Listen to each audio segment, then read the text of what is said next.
envoyé spécial à Abu Dhabi. Quelques visiteurs sont déçus. De loin, de près, de côté ou par en dessous, difficile de saisir avec un smartphone l'immensité du dôme de métal qui recouvre le musée du Louvre.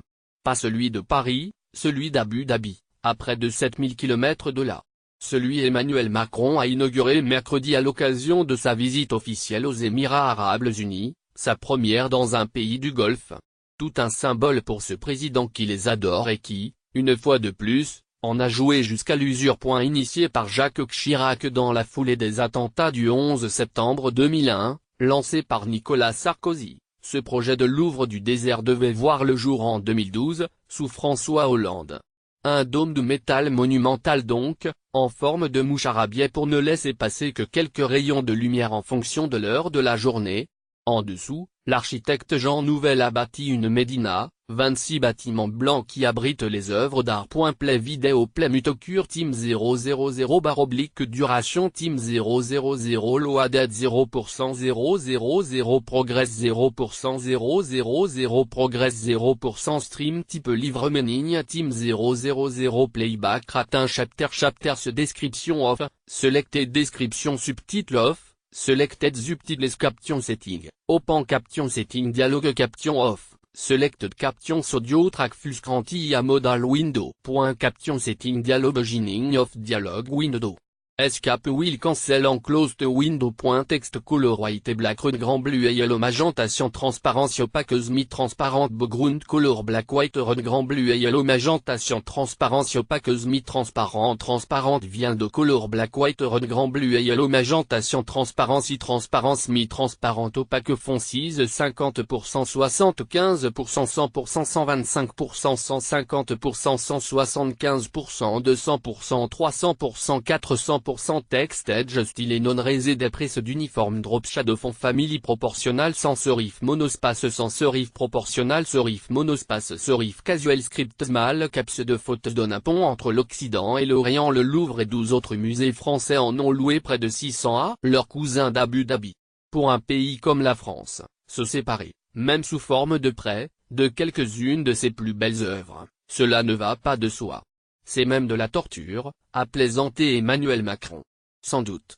Mais les œuvres sont donc exposées à Abu Dhabi où elles jouxtent les collections d'art islamique, byzantin, précolombien ou asiatique.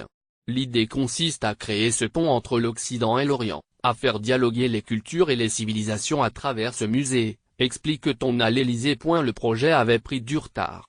Et c'est donc finalement à Emmanuel Macron qu'est revenue la tâche de prononcer le discours inaugural. Accompagné de son épouse, Brigitte, le chef de l'État a visité plusieurs salles du musée avant de prendre la parole devant un parterre de dignitaires locaux, dont Cheikh Mohammed bin Zayed Al Nahyan, le prince héritier de l'Émirat.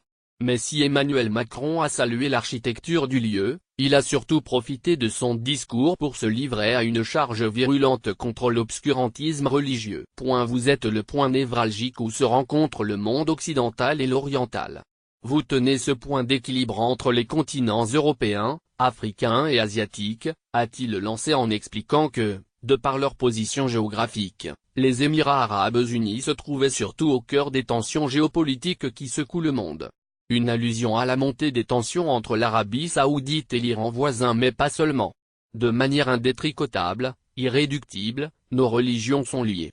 Ceux qui font croire que l'islam se construit en détruisant les autres monothéismes sont des menteurs et vous trahissent car au fil de son discours, les propos Emmanuel Macron se sont ensuite tournés vers la religion. Ou plutôt les religions, les trois monothéismes dont il a rappelé qu'ils étaient nés dans cette région. De manière indétricotable, irréductible, nos religions sont liées. Ceux qui font croire que l'islam se construit en détruisant les autres monothéismes sont des menteurs et vous trahissent, a assuré Emmanuel Macron, provoquant des applaudissements dans l'assistance. Les Émirats Arabes Unis sont aussi l'un des premiers alliés de la France dans la région dans la lutte contre le terrorisme. Au-delà de la coopération policière, elle passe donc aussi pour le chef de l'État par la culture et l'éducation. Jeudi, avant de se rendre à Dubaï pour la deuxième étape de son voyage, Emmanuel Macron se rendra d'ailleurs à l'université de Paris-Sorbonne Abu Dhabi. Pour marteler à nouveau son message, celui de la responsabilité de la génération de dirigeants à laquelle il appartient d'engager la lutte contre l'obscurantisme et pour l'intelligence.